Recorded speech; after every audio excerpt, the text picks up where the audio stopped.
Hi, I'm Lucy, one of the health experts here at Regency. In this next sequence, we're going to go through some quite powerful movements that are really good for building core stability. So we're going to start off coming down into a kneeling position and then finding a plank position.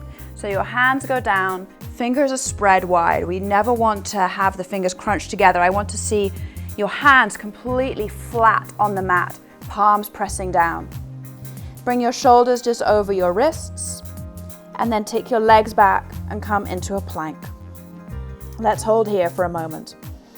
So in our plank position, we want to be slightly pushing up between the shoulders so that we're not collapsing down. So immediately we're building some support there.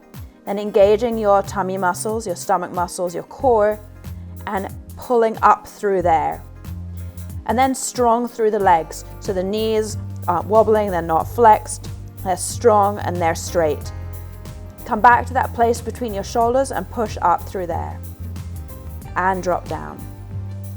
As we go through this core sequence, we're going to have a resting pose. So if ever the movements become too strong for you, what I want you to do is come into this position where you're folded, you're in a kneeling position, your hips are as close to your heels as possible, and you simply rest. And you let the weight of your head relax down on the ground, so your forehead is resting on your mat. Let's come up again and repeat our plank. Shoulders over wrists, lifting the hips, pressing the ground away from your hands helps to activate that movement of pushing up between your shoulder blades. Then engaging the tummy muscles, so that's going to slightly lift your hips, straighten the legs. Let's count to 10. 1, 2, 3, 4, press the ground away. 5, 6, 7, lift the back of the head slightly. 8, 9, 10. Come down to your resting pose, child's pose. Hips go back to your heels, rest your head.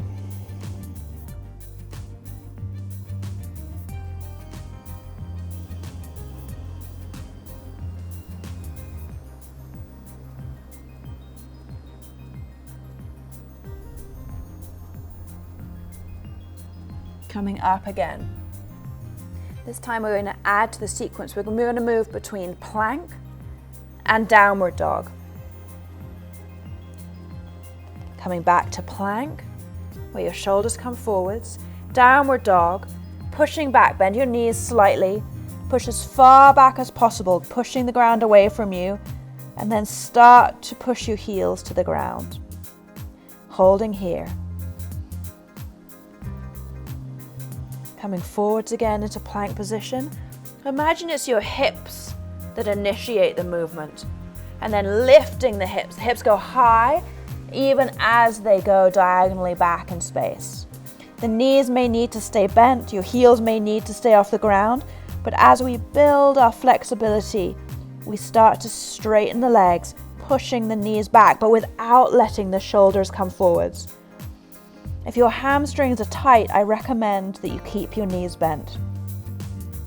And you only start to straighten your knees when that does not interfere at all with the position of your back and your shoulders.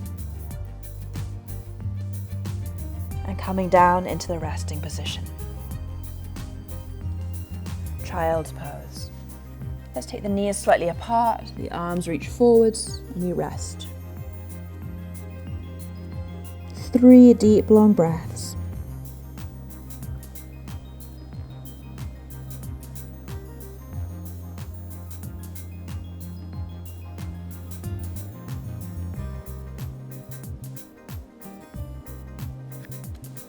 Coming up.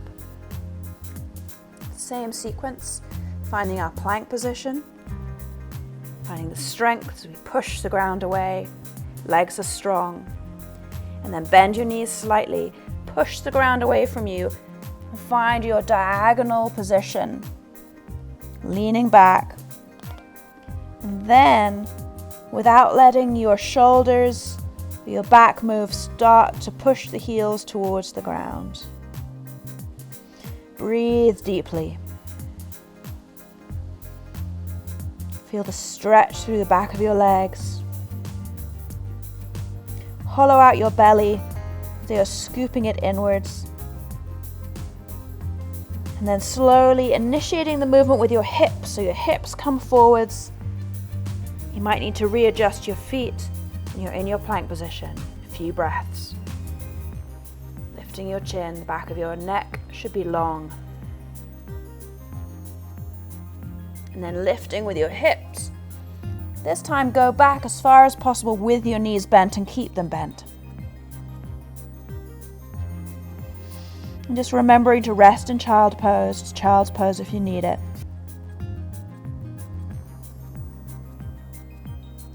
Lifting the hips, straightening the legs, coming back into plank.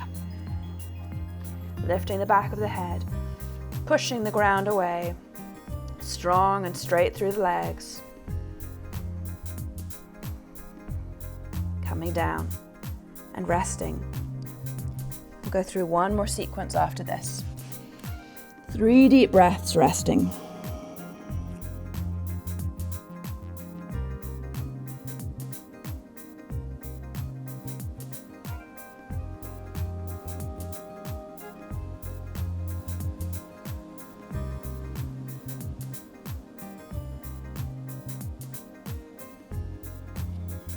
Coming up again.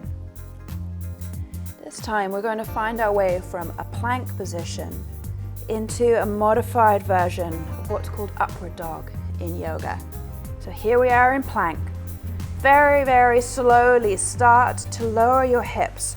The hips come down towards the ground, but we don't lose that shoulder position. So we're pushing the ground away as strongly as possible. And then engaging the core, come simply back up into your plank. Let's try that again. So without losing the strong position of your arms and your shoulders, you drop your hips down, you engage the buttock muscles, and you start to lift your chest as though you're bringing your chest through between your shoulders, gazing forwards. And then lifting with your pelvis and coming back into plank. Last one, dropping your hips down, lifting the chest, lifting your chin ever so slightly. Drop the hips a little bit more, the knees are off the ground, and then back into your plank. Coming down. This time I want you to come back into a kneeling position, and we're just very carefully going to circle the wrists. A lot of the postures that we do, especially on the ground, the hands take a lot of weight, and over time your wrists will become stronger and it will be more comfortable. But we also need to take care to stretch the wrists and the forearms. Let's interlace the fingers, push the hands away and up. And now let's combine those movements. So let's use our downward dog, our plank, and our upward dog position all in a sequence. So we're actually going to start in downward dog. So hands come down, spread your fingers, lift your knees, push back, adjust your feet to what feels like a comfortable distance. Pushing back either with the arms and legs straight or with the knees a little bit bent. You can see as soon as I bend my knees, I can actually lengthen my spine further. So that's what I mean by keeping the knees bent, in order to get this really nice long diagonal straight line through my spine. And because I've done this for a long time, I have the flexibility now to have my legs straight and maintain that spinal position. Let's come into our plank position. Pause just for a moment. And then slowly, slowly, slowly lower the hips and lift the chest. Again, I don't want to see you in this position. I want you to be lifted, strong, chest forwards, chin lifted. Coming back into your plank and transitioning back into downward dog. Knees bent to start with. Push back as far as you can. And then slowly working towards straightening your legs. Deep breath. Repeating one more time. The hips lift and come forwards. And we find ourselves in plank. And then the hips drop and the chest comes forwards and upwards. And we find ourselves in a modified upward dog. Pausing here, looking over one shoulder, turning your head to face the other way. Again, looking over one shoulder, letting your opposite hip dip down. Center, left shoulder, let your right hip dip down.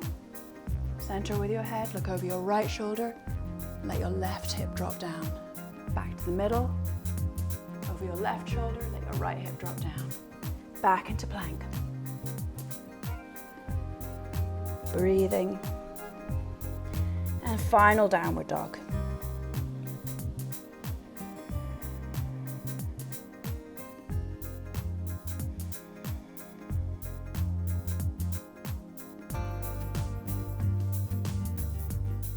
Slow inhales, slow exhales.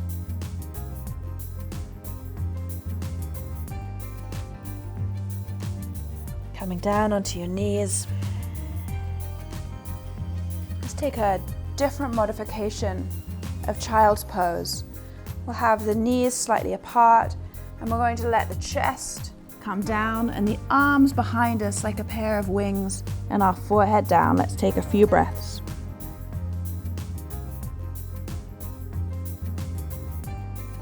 Relaxing your shoulders.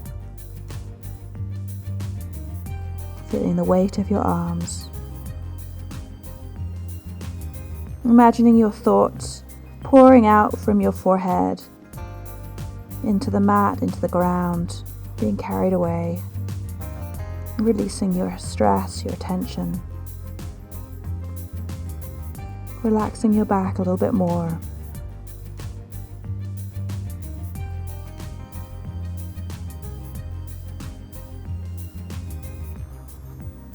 And staying as long as you want. And we'll complete though an hour sequence right there. Great work, well done.